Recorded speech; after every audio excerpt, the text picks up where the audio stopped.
माटी का रे माटी का, माटी का रे माटी का, माटी का रे माटी का।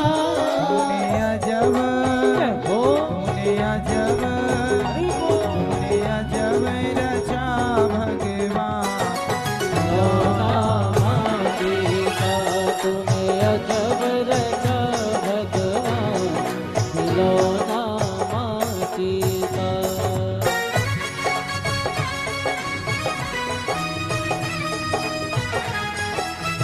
हरि बोल।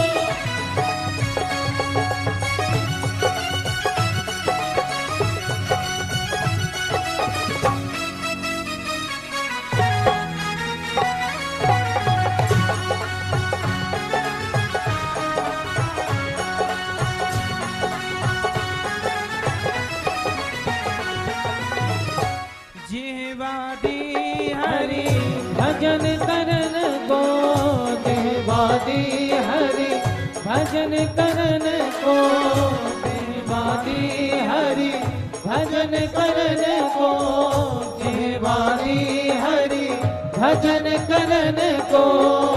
और जिह्वादी प्रभु का नाम जपने के लिए आँखों से पहचान खिलौना माटी का, और आँखों से पहचान खिलौना माटी का। तूने अजब रचा भगवान, खिलौना माटी का। तूने अजब रचा भगवान, खिलौना माटी का। इसलिए जिह्वा काय के लिए दी है। सब लोग मेरे संग गाओ। श्रीमन्नारायण श्रीमन्नारायण श्रीमन्नारायण नारायण नारायण।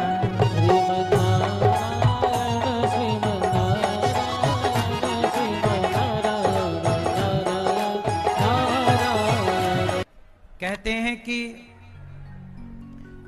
तीर्थ करना पुण्य है, पर इससे भी बड़ा पुण्य है तीर्थ कराना। क्या है पुण्य? इसलिए मैया ने सबको ला करके वृंदावन के दर्शन कराए, कथा सुनवाई। इससे बड़ा पुण्य क्या है? पुण्य बहुत सारे हैं, पर सभी पुण्यों में श्रेष्ठ पुण्य है तीर्थ कराना। और यही मैया ने किया है। इनके पति स्वर्गीय श्री धनसुख भाई पटेल जी,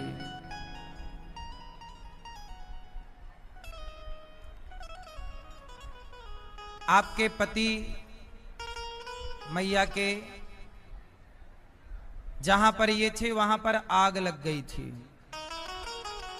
मैया सो रही थी तो मैया को इनके पति ने बाहर निकाला कि तुम बाहर चलो, आग लग गई है।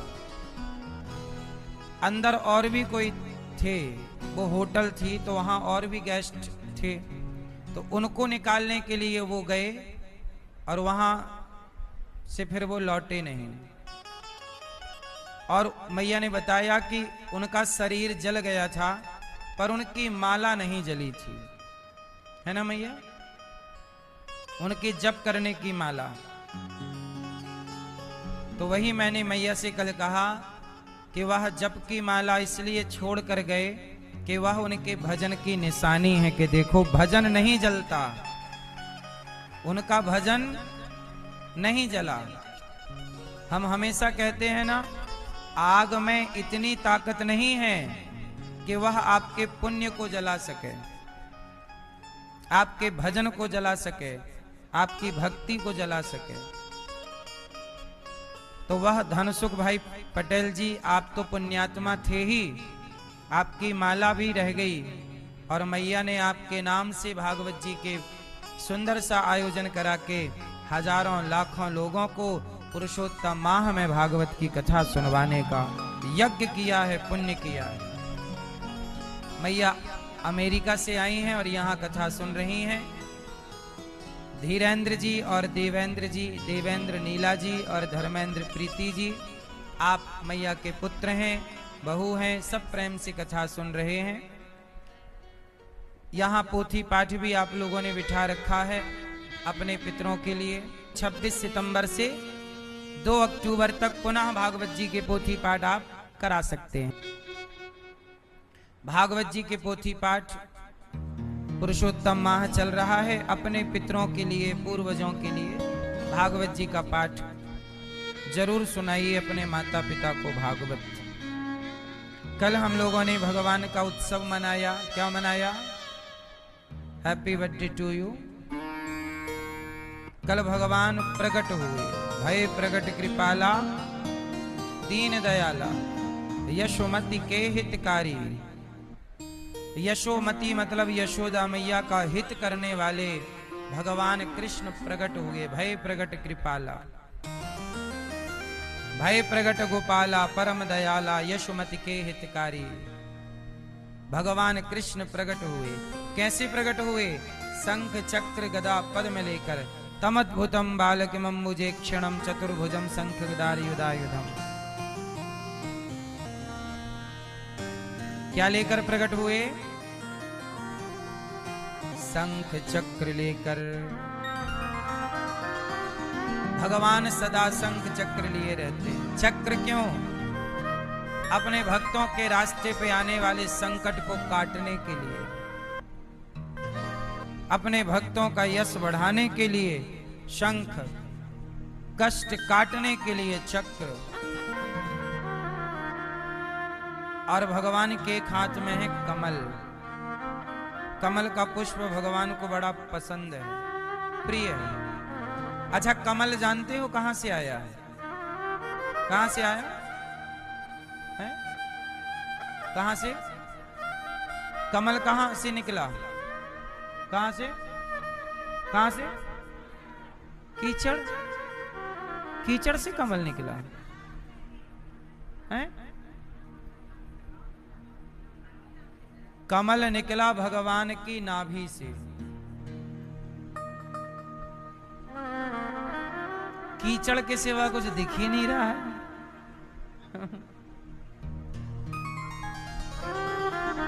कमल कहां से निकला?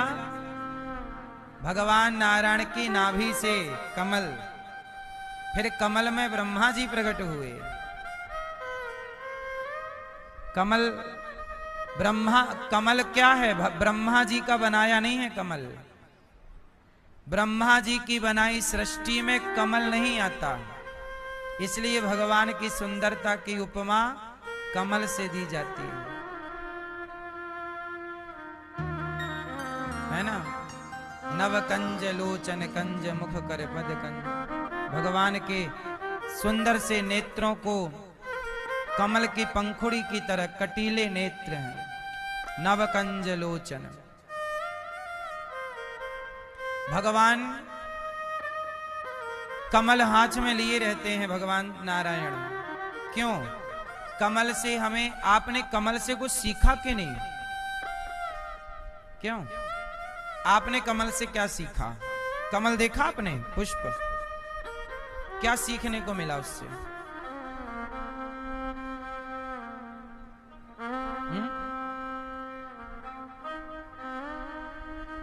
कमल में एक विशेषता होती है।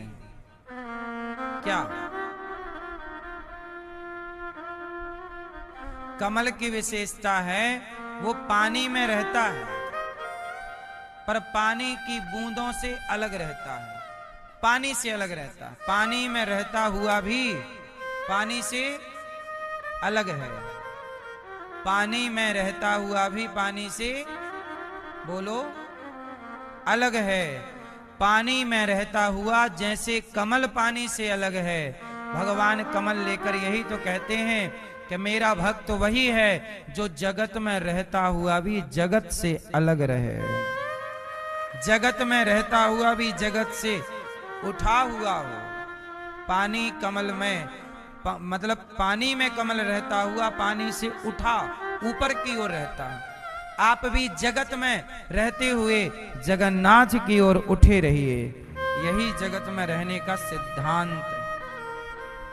अच्छा, कमल में एक और विशेषता होती है, बताओ क्या? उसका भी दिन रात का कोई फंडा होता है, पता है आपको? कमल का किसे पता है क्या होता है? रात में और दिन में क्या होता है? कमल में रात में वो बंद हो जाता है और सुबह सूर्योदय होते ही खिल जाता है। बोलो हाँ। रात होते ही उसका मुंह बंद हो जाता है, पंखुड़ियां उसकी, और सवेरे सूर्य की किरण पड़ती खिल जाता है। वाह, क्या मैसेज है बताओ? क्या सीखा इससे आपने?